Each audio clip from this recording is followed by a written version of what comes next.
ইরানের বিভিন্ন পারমাণবিক ও সামরিক স্থাপনায় ইসরায়েলের আকস্মিক বিমান হামলার পর পাল্টা জবাবের ভয়ে সর্বোচ্চ সতর্ক অবস্থানে আছে ইসরায়েল।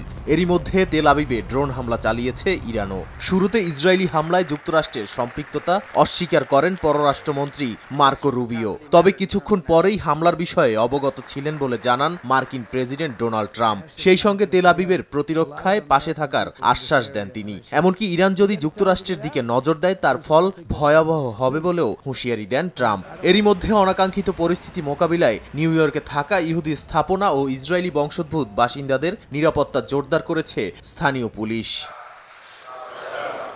ইসরায়েলের এই হামলা আন্তর্জাতিক আইন ও নীতির স্পষ্ট লঙ্ঘন বলে তীব্র নিন্দা জানিয়েছে সৌদি আরব। এ অবস্থায় আন্তর্জাতিক মহল ও জাতিসংঘের নিরাপত্তা পরিষদকে ইসরায়েলি আগ্রাসন বন্ধে পদক্ষেপ নেয়ার আহ্বান জানিয়েছে দেশটি। পরমাণু আলোচনায় মধ্যস্থতাকারী দেশ ওমান এই হামলাকে জাতিসংঘ সনদের চরম লঙ্ঘন এবং একপাক্ষিক আগ্রাসন বলে আখ্যা দিয়েছে।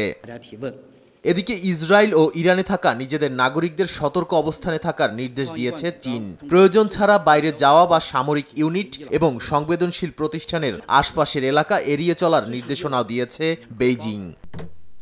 ইরানের পারমাণবিক স্থাপনায় ইসরায়েলের হামলাকে ভয়ঙ্কর নজির বলে মন্তব্য করেছে জাতিসংঘ মহাসচিব আন্তোনিও গুতেরেসের দপ্তর। ইরান যুক্তরাষ্ট্র পরমাণু আলোচনার মধ্যে এমন হামলা কেবল সংঘাত বাড়াবে বলেও সতর্ক করে সংস্থাটি। নাদিম মারজান, সময় সংবাদ।